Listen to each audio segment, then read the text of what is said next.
Good evening. It is 9 p.m. East African time. Welcome to KTN Prime here on KTN News. We're glad you could join us. My name is Sophia Wanuna. Our sign language interpreter tonight is Meresha Owiti. Here are our top stories.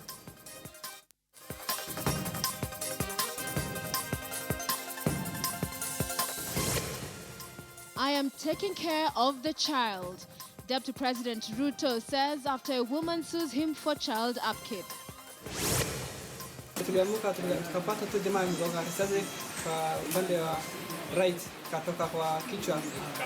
Trying to disorganize Mandara, Al-Shabaab attackers make away with voter registration kits. Watoto wangu kila mmoja ni maadui wanawachukia, wanauhasidi. We prayed for your ICC case to end. Now bring my sons home. Akasha brother's mother tells Uhuru. And sad ending. Missing Nakuru brothers found dead in Thika.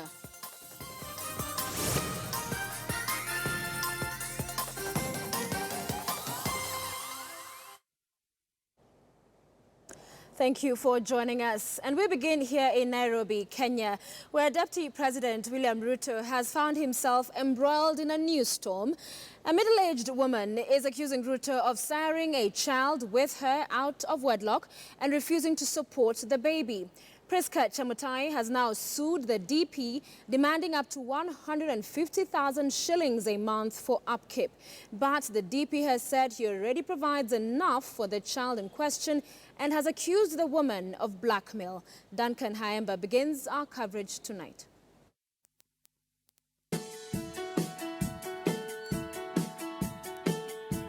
For the last few weeks, Deputy President has been on the run, seeking to ramp up voter registration numbers. But now a new lawsuit in town is threatening to slow him down.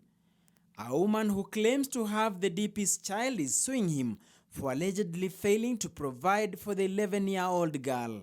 And this is the man leading the charge, City Lawyer Gitobu Manyara, representing the woman, Priska Chemutai Bet. The plaintiff wants her application to be certified as urgent and heard expeditiously on grounds that the DP has failed, refused and neglected to provide for the minor with adequate and basic necessities such as good health, food, school fees, decent clothing, shelter and medication. She adds that the 11-year-old girl is in dire straits and is entitled to basic necessities since she's not able to adequately provide for her. Her third ground states that William Ruto has totally eschewed and neglected his parental responsibility as demanded of him under the Constitution. Chemutai is worried that if her application is not certified as urgent, the child will continue to suffer irreparable loss to healthy growth and educational development. She is demanding, among other things, that she receives monthly support of 30,000 shillings for food, 80,000 for shelter, clothing worth 20,000 per year, 3,500 for toiletries per month, a house help pay of 15,000, adequate medical cover. Under education, Chemutai is demanding school fees in a school that reflects upon the dependent status as the deputy president. In addition, she also wants what she calls a quality vehicle to enable her to pick and drop the minor to school and other places she might need to go, and also provision of security personnel to protect the minor. In her supporting affidavit, Priska Chemutai Bet states that she met William Ruto in 2005 while she was a student at Moi University, while the DP was then Member of Parliament for Eldoret North constituency. She alleges that during their relationship and whenever Ruto was in Eldoret, he would invite her to his residence in Eldoret where she would spend the night with him, and that it was out of that relationship that they were blessed with a lovely daughter in 2006 at Medihill Hospital. The deputy on his part has dismissed the suit as political. In a Twitter post he says, and I quote, "My 11-year-old child is well catered for, including her education in private boarding school. Politicians and busybodies should keep off." The DP is already embroiled in another potentially messy lawsuit involving Nairobi activist Boniface Mwangi. This now adds to the list of controversies surrounding Kenya's second-in-command. Duncan Haemba, KTN. All right, and that response from the DP we've just seen there from Duncan Hayamba's story is not the only one that the DP has talked about today. We saw in the last 2 hours 2 other posts, and I just want to read them out for you here on our super wall. So what we just saw from there was what he posted about 4 hours ago, saying my 11-year-old child is well catered for, including her education in private boarding school. Politicians and busybodies should keep off. The DP did not stop there. In his verified account on Twitter, he went on ahead later to tweet this. Let's go to the next board, please. He tweeted, for the record, I did find the mother a 90,000 shillings job a month and 40,000 shillings monthly upkeep ever since.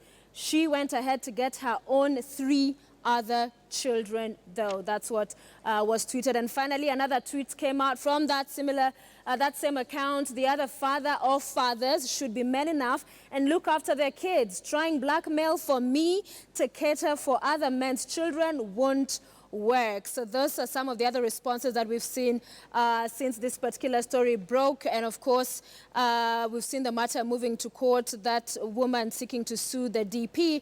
And in our big Q tonight, we are drawing it from this particular story. We're asking you, do you think the DP should be engaging in a Twitter war over this upkeep issue? Do you think the Deputy President should be engaging in a Twitter war, as you've seen some of those responses there over this upkeep issue? Tweet us at KTN News, at KTN Kenya, or at Sophia Wanuna. You can also send in a message 22155. We'd love to hear your thoughts on this story.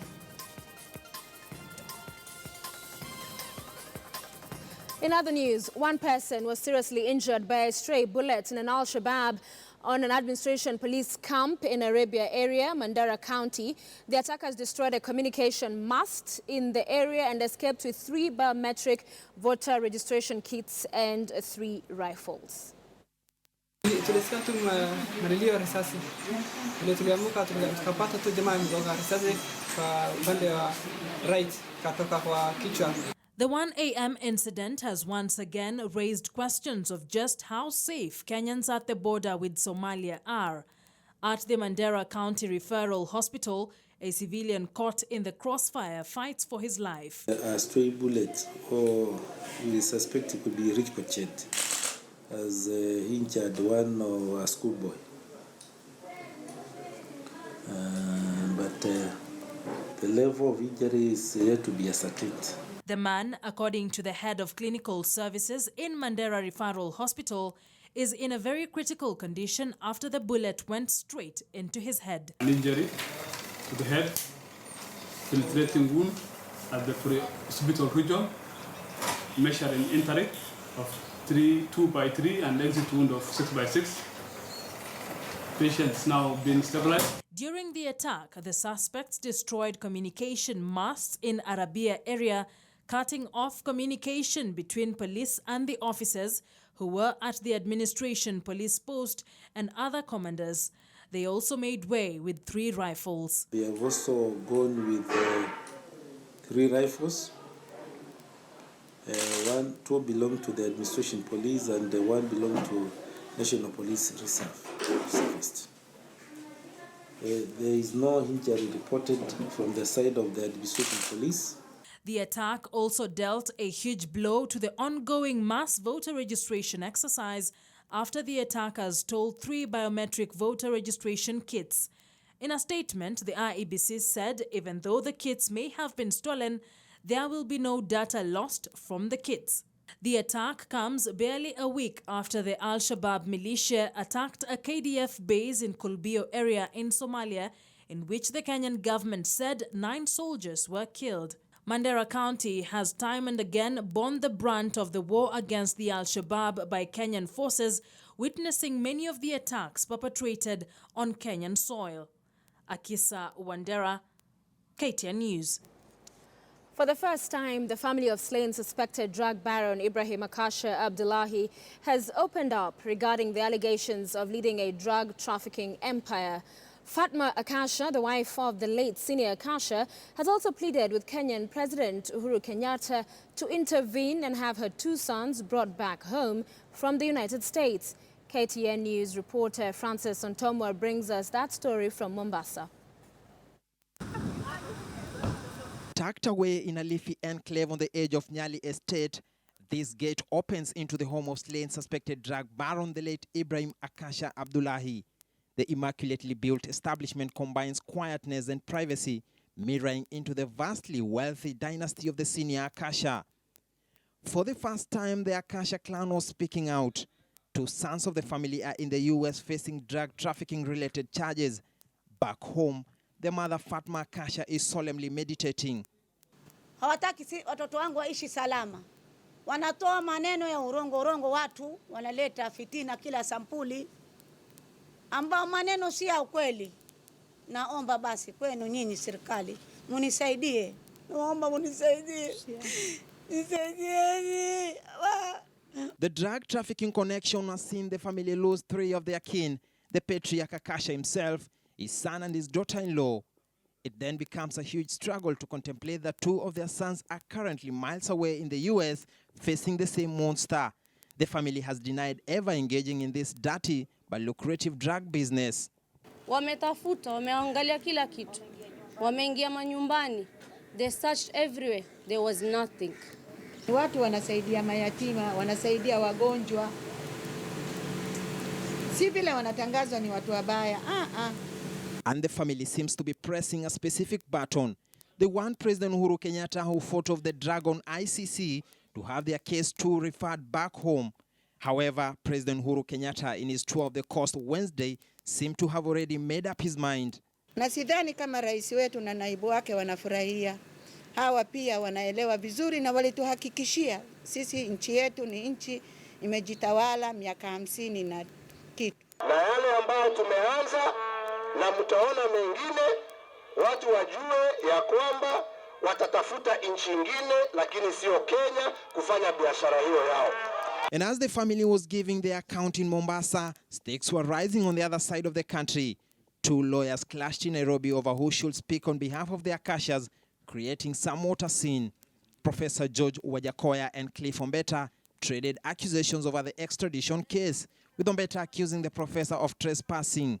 He was sacked from this case because of his incompetence, so there is nothing he can be able to say. In fact, I was thinking that we're going to find him here. He thought I was coming to represent the Akashas. I was not coming to represent his own clans. And that was the ball of contentions. The Akashas traced their ancestry to Palestine, and the latest setback on the dynasty began on November 11, 2014, when Kenyan and US agents burst into the drugs claims surrounding their establishments. The Akasha family has vast interest in real estates in Mombasa and Nairobi, besides properties in Zambia, South Africa, Mozambique and Sudan, mostly established in the early 1980s. For the first time, the family of the late Ibrahim Akasha has allowed entry into the homestead, and the family is now casting aspersions on the mechanism of trials that are set to begin in the US, and they prefer a local mechanism. Francis Ontomwa, KTN News, Mombasa.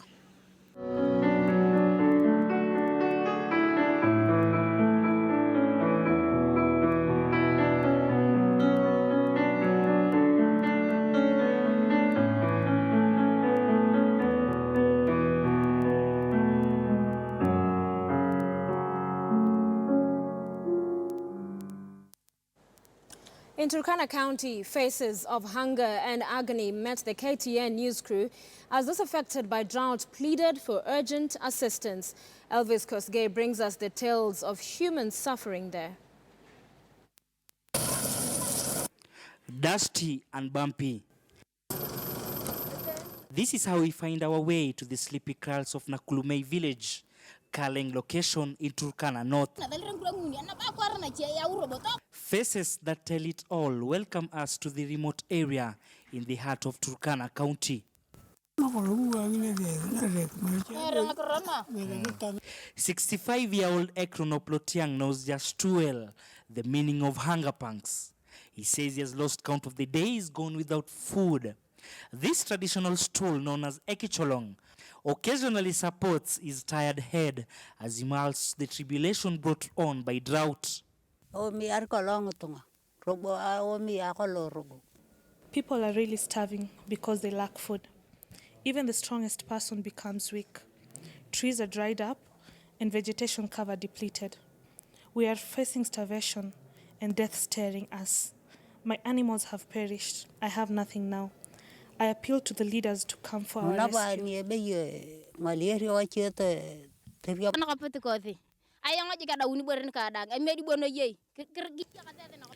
Children are diarrheaing because they feed on dead carcasses.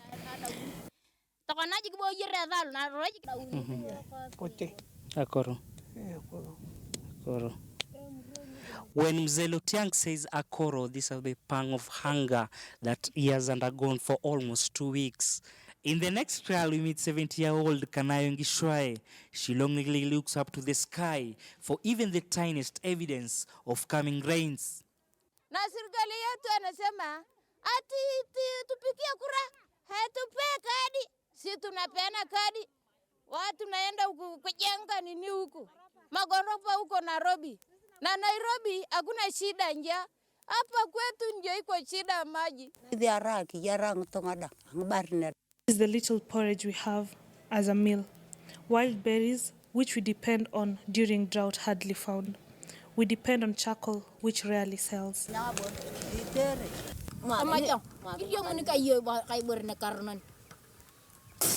Circumstances led Wanabuin to cook a goat feeders with wild berries as the accompaniment. They say they have lost all their animals to the drought. Hiyo maneno kila siku tunaimba imekuwa imbo. Sisi ni watu ama ni sisi ni mawe. The county government decides to buy vehicles as a priority item the moment it was setting up, and not consider creating huge dams, water dams that can provide water for the livestock and the people. I think that one is an issue that we blame ourselves as a county government, that we did not prioritize well enough. Now that we have been hit by this hard drought, we are really suffering. This is the face of scarcity in a county where dry spells such as this often have grave consequences. Residents here say they are nothing but victims of circumstances. Mzee Lotiang now calls on the Kenyan government to come and intervene this dire situation. Elvis Kosgei, KTN News. Northern Turkana County. Really heartbreaking pictures there from Turkana. Meanwhile, in Marsabit County, the Kenya Red Cross Society partnered with the county government to begin mitigation efforts to save the lives of people hit by the ravages of drought. KTN News reporter Stanley Mbishu has just returned from Marsabit with that story. The heavens are finally opening up in a few parts of Kenya, but it will take a while for Marsabit to rise from the dust of the devastating drought. We are so worried, so scared. We've lost a good number of wealth, that is livestock, which is the backbone of the mainstay of the people of Turkana or Northern constituency and Marsabit County, sorry. The livestock has reduced something like 60% in this place. And most affected ones are the goats and donkeys. We are now moving people from already settled areas to areas that we can access water where we have enough water.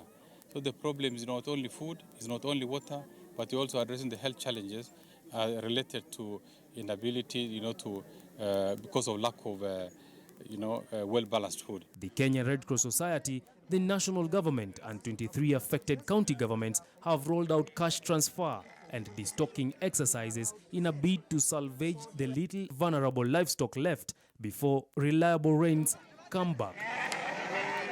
As a county government, to date we have spent 500 million.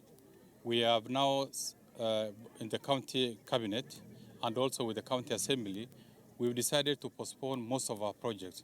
We intend to raise another 450 million by end of this week, so that now we convert into food into other emergencies, including repairs, buying critical spare parts for the boreholes, water tracking, and also engaging to a limited extent in the livestock offtake. So that is where we are. We are postponing close to 50% of all development projects so that we can manage the crisis at hand. All of us, the central government, county government, institutions like ours would embrace new ideas and technologies to make our people more sustainable than they have been. So it's something that I think is being looked at, and we cannot be coming back every 5 years to the same problem over and over.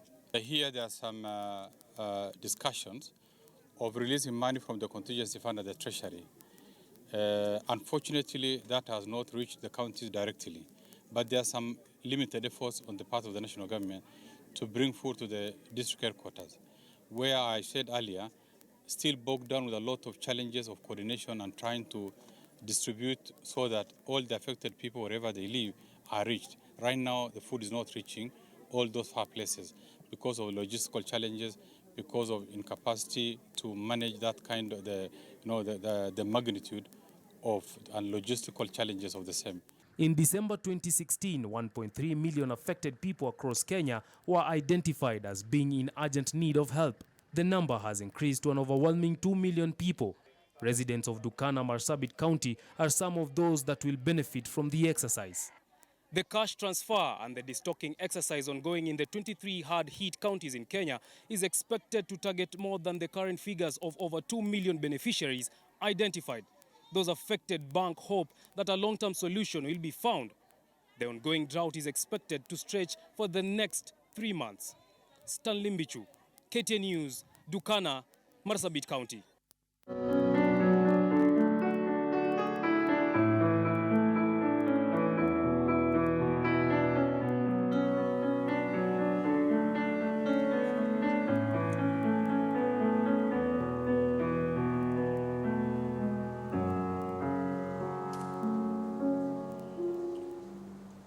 To other news, and the International Court of Justice has ruled that it is within its jurisdiction to decide a case between Kenya and Somalia, despite a standing memorandum of understanding between the two nations. The maritime border dispute is over an oil-rich section of the Indian Ocean both countries want to lay claim to. The ruling now means Somalia's suit against Kenya can proceed, and Kenya will have to prepare her defense. It was a mixed bag of answers for Kenya as the court dismissed Kenya's contention that it did not have the powers to hear the matter of the maritime dispute. But Kenya's consolation was the court's ruling that affirmed that indeed the memorandum of understanding between Kenya and Somalia stood. The ruling now means that if Somalia wishes to pursue the matter further, she can still apply to the same court, and Kenya would have to put up a defense in the tussle over the Indian Ocean territory. Despite having been signed, the MOU was subject of great debate in Somalia and was rejected by the Somalian parliament. Somalia had also earlier claimed that the minister who represented the nation was not authorized to go into any such understanding on its behalf. The optional clause declarations of the parties constitute an agreement reached otherwise to settle in this court disputes concerning interpretation or application of one clause, and the procedure before this court shall thus apply in lieu of procedures provided for in Section 2 of Part 15. It is on this basis that Somali government was pushing to have the ICJ resolve the dispute and ignore her previous agreement with Kenya. Kenya, on the other hand, held that owing to the MOU that she deemed valid, the court could not intervene in the matter as per international law. The ICJ favored this overview, stating that the two nations were properly represented in the signing of the MOU. Somalia's signature therefore expressed consent that the two would resolve the matter between themselves and that the treaty had come into full force upon its signing in the year 2009. In lieu of procedures provided for in Section 2 of Part 15, even when such declarations contained a reservation to the same effect as that of Kenya. The contrary interpretation would mean that by ratifying a treaty which gives priority to agreed procedures resulting from optional clause declarations, pursuant to Article 282 of UNCLOS, states would have achieved precisely the opposite outcome, giving priority instead to the procedures contained in Section 2 of Part 15. So what next for Kenya? In a statement, the Office of the Attorney General has said that it will vigorously prosecute her case before the court and still extend the hand of friendship to Somalia with the view of achieving and negotiating solutions that alone can resolve the many challenges facing both countries. Trix Ingado, KTN News, Nairobi. Right, you're watching KTN Prime here on KTN News. We thank you for staying with us. Let's remind you our big Q tonight. So earlier today, the Deputy President William Ruto took to Twitter to defend himself against allegations that he's not supporting a child he sired out of wedlock. Of course, this is after the child's mother sued him. And so we're asking you whether you think the Deputy President should be engaging in a Twitter war over that upkeep issue. Here's some of what you're saying. Kevin Obor. Uma, you say no, he should work out on how to settle the matter out of court. He's doing more damage to himself. Then Jakwa Abu, you say DP needs to appear before court and say all that he knows about the matter. Morris Mwendia, let the DP be. This nonsense is politically castigated. The lady is, and you say some not very flattering things about the lady. The tweeting bandit, you say no, he shouldn't. Also, Bill needs to keep his anger in check. This is real. To falter rather is human, and many more of your thoughts. Keep them coming. Here's what we have for you ahead. Just ahead, is Isaac Ruto joining NASA on Saturday?